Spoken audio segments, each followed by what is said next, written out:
అందరికీ నమస్కారం. రాష్ట్ర ప్రజలకి, శ్రేయోభిలాషులకి, ప్రతి ఒక్కళ్ళకి మాజీ ముఖ్యమంత్రి, ప్రతిపక్ష నేత వైఎస్ జగన్మోహన్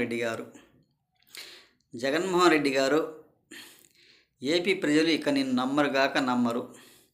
ఎందుకంటే నీకు పరిపాలన చేత కాదు, ఆదాయం సృష్టించి ఉద్యోగాలు కల్పించి రాష్ట్రాన్ని అభివృద్ధి చేసే ఆలోచన నీకు లేదు. ఎంతసేపు తెలివితేటలు నేర్చుకున్నా, తెలివి తెచ్చుకున్నా నీకు సంపాదించుకోవటం, దాచుకో తినుకో అన్నట్టుగా నీ వ్యవహరిస్తూనే ఉంటావు. నీకు ఆ తెలివితేటలు మాత్రం ఇట్టి పరిస్థితుల్లో అభివృద్ధి గురించి కానీ, ఉద్యోగాల గురించి కానీ ఇట్టి పరిస్థితులు నీకు తెలియదు, చేత కాదు.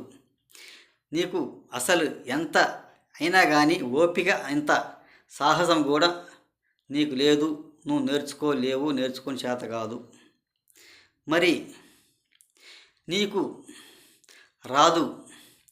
మీ పరిపాలన 2019 నుంచి 2024 మే వరకు కూడా రాష్ట్ర ప్రజలు చూశారు.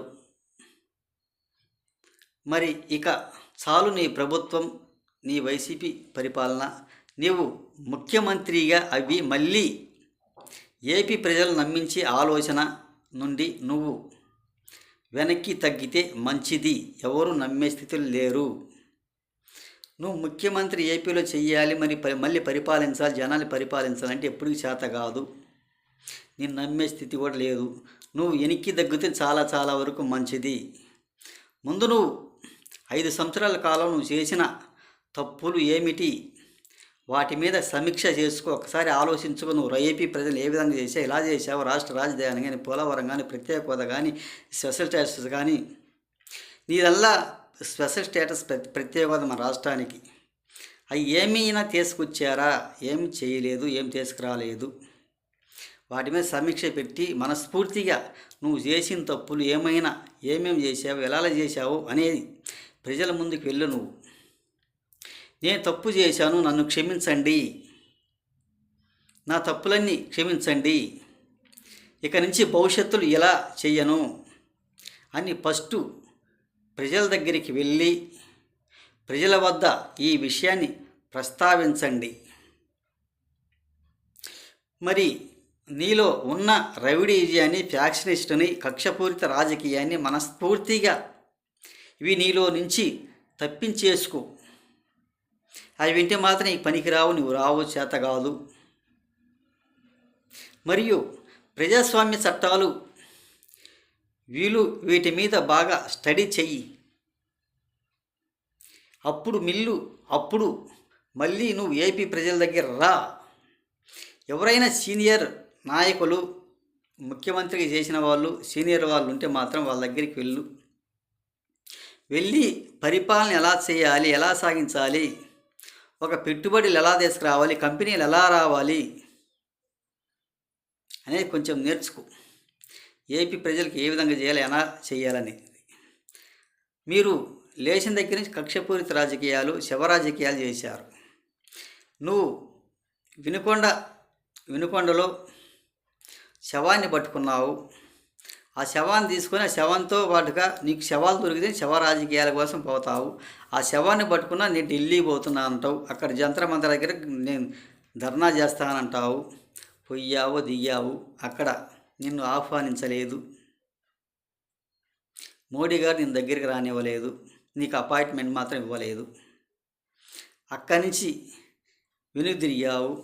నీకు ఇంతకుముందు హెలికాప్టర్లు వెళ్ళేవాడి. ఇప్పుడు నువ్వు కార్లలో వెళ్తున్నావు. ఎందుకని? మీకు ముఖ్యమంత్రి పదవి లేదుగా. ఒక జనాన్ని మోసం చేసి జనం ఆదాయంతో నువ్వు లక్షల కోట్లు ఖర్చు పెట్టి విమానంలో వెళ్ళేవాడివి. అవంతా లేవు కాబట్టి జీబులో వచ్చావు. అక్కడ నిన్ను ఆహ్వానించలేదు. నిన్ను ఆహ్వానించి మోడీ గారిగిన వచ్చింటే మాత్రం నాకు ఎటువంటి పరిస్థితి లేటుంటో తిరుగులేదు, నా కేంద్రంలో మద్దతు ఉంది, మోడీ గారు నన్ను ఆహ్వానించారు, ఆదరించారు, ఇక నుంచి నన్ను నమ్మండి అనేవాడు. ఆ మోడీ గారి దగ్గర రానివ్వలేదు. అదేమిటి? కూటమి ప్రభుత్వం 5 సంవత్సరాలు నీ పరిపాలన చూశారు. నీ పరిపాలన వద్ద పక్కన పెట్టేశారు. మీ వైసీపీ నాయకులై, ఎమ్మెల్యేలు, ఎంపీలై. మరి ఆయన బీజేపీలో మన ఏపీలో 8 మంది 9 మంది ఎమ్మెల్యేలు ఉన్న బీజేపీలో ఇది కూటమి ప్రభుత్వం అని. మరి వాళ్ళు ఎలా సాధ్యం పడుతుంది, ఎలా సాగదీసుకుని వస్తారనుకున్నావు? అంటే అక్కడికైనా ఒప్పుకుంటే మాత్రం నువ్వు రాజీనామా చేసేవాడివేమో అనుకుంటున్నాను నేను. రాష్ట్ర ప్రజలకు కొంతమంది కూడా మోడీ గారు రానిచ్చింటే మాత్రం నేను రాజీనామా చేస్తా, ఎమ్మెల్యేగా రాజేసి ఎంపీగా పోతా, ఢిల్లీలో ఇప్పుడు మోడీ పక్కన ఊరుకుంటాను అనుకున్నవేమైతే అది మాత్రం సాధ్యపడలేదు. వెనుదిరిగి వచ్చేసావేమో. ఇప్పుడు నువ్వు ప్రజలలోకి వెళ్ళటానికి, ప్రజలలోకి ఈ కూటమి ప్రభుత్వాన్ని చేయటానికి, భ్రష్టు పట్టించడానికి నీకేం తప్పులు కనపడ్డాయి? ఏం తప్పు చేశారు? ఎటువంటి తప్పులు కూడా లేదు. నువ్వు ఏంటంటే లేచిన దగ్గర నుంచి ఒక కక్షపూరికంగా ఎలా అధికారంలోకి రావాలి, ఏ విధంగా అధికారంలోకి రావాలి అనేది ఒకటి ఉంది నీకు. అది ఎప్పటికీ సాధ్యపడదు, ఇలా కూడా కాదు. మరి తప్పులు ఏం కనుక్కున్నా ఒక్కసారి రాష్ట్ర ప్రజలకు ఈ కూటమి ప్రభుత్వం చెప్పగలవా? మరి వరదలకు వచ్చి నీకు పెట్టుబడులు తీసుకురాక బ్రిడ్జిలు కూడా కూలిపోయి వరదలకు ఊర్లు బదులు ఊర్లు వెళ్ళిపోతున్నారు. నీకు చేయటానికి చేతవైతే ఊర్లు వదిలిసి ఎందుకు వెళ్ళిపోతారు? ఒక తెలంగాణకి ఆంధ్రాకి మధ్య బార్డర్లలో బ్రిడ్జిలు కట్టలేకపోయావు. నువ్వు గొడవలు సృష్టించడానిక దేనికి పనికొచ్చేవాడు మాత్రం కాదు. ఒక వాటర్ సప్లై కోసం 2 రాష్ట్రాల మధ్య ఎలక్షన్లప్పుడు, తెలంగాణ ఎలక్షన్లప్పుడు ఈ నాగార్జున సాగర్ దగ్గర పోలీసులు తెసి మోహరించుకొని అడుక్కున్నావు. ఎందుకు? ఎలక్షన్లలో ఈ తెలంగాణ ప్రభుత్వం, కాంగ్రెస్ ప్రభుత్వం రాకూడదు, 2 రాష్ట్రాలకు విడిగొట్టాలి, కేసీఆర్ గారు అధికారంలోకి రావాలి, రేవంత్ రెడ్డి గారు కూలిపోవాలి, ప్రభుత్వం రాకూడదు, నాకు చాలా బాధ శుద్ధి వస్తే చాలా తలనొప్పిగా ఉంటుంది అనుకుంటావేమో. ఇదేంటే మళ్ళీ నాకు తలనొప్పి అంటే రావాలంట జనాలు, పిచ్చినాయలు, వాళ్ళకి ఎరినాయలు అన్నమాట, గొర్రెలు లాంటి వాళ్ళు, పనికిమాల వాళ్ళు. ఇలాంటి రాజకీయాలు మానివేయి. నువ్వు అసెంబ్లీకి వెళ్ళు. నీకు ప్రతిపక్ష హోదా లేకపోయినా కానీ మీరు అసెంబ్లీకి నీ ఎమ్మెల్యేలను తీసుకొని పోవచ్చు. నువ్వు ఎమ్మెల్యేలను తీసుకొని పోవచ్చు, నీ వాదులు ఆడవచ్చు, తప్పులు ఏం చేశారు, ఎలా చేశారు అనేది అడుగు. ప్రతిపక్షం ఉన్నాగా నీకు హోదా లేకపోయినా అసెంబ్లీ కూర్చోవచ్చు. నీకు అసెంబ్లీకి డొమ్మ కొట్టాలని ప్రజలలో కూర్చి ఏం రెచ్చగొడతావు నువ్వు? ప్రతి ఒక్కళ్ళు కూడా తెలిసినవి పనేగా మీ వైసీపీ పాలకు, రాష్ట్ర ప్రజలకు మొత్తానికి అందరికీ తెలుసు.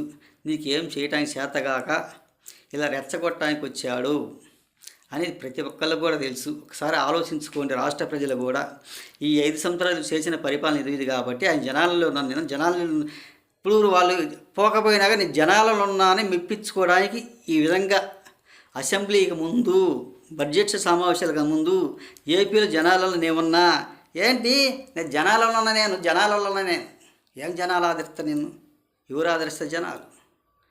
నువ్వు చేసిన పనితనానికి మీ ఎమ్మెల్యేలు చేసిన దానికి బ్రిడ్జిలు కట్టలేక, రాష్ట్రానికి పెట్టుబడులు తీసుకురాక, కంపెనీలు తీసుకురాక,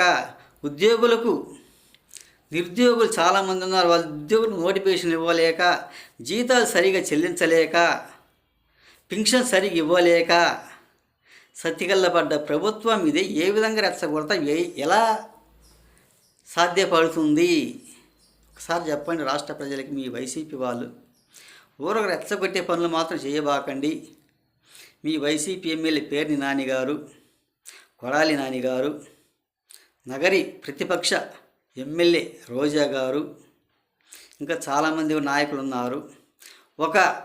మీరు చేసిందంటే ఒక రాసలీలకే కానీ దేనికి పనికి వచ్చేవాడు మాత్రం కాదు. రాసలీల ప్రభుత్వమే కానీ ఈ రాష్ట్ర అభివృద్ధి కోసం ప్రభుత్వం మాత్రం కాదు ఇది. వయసు అయిపోయి 78 సంవత్సరాలు ఇంకా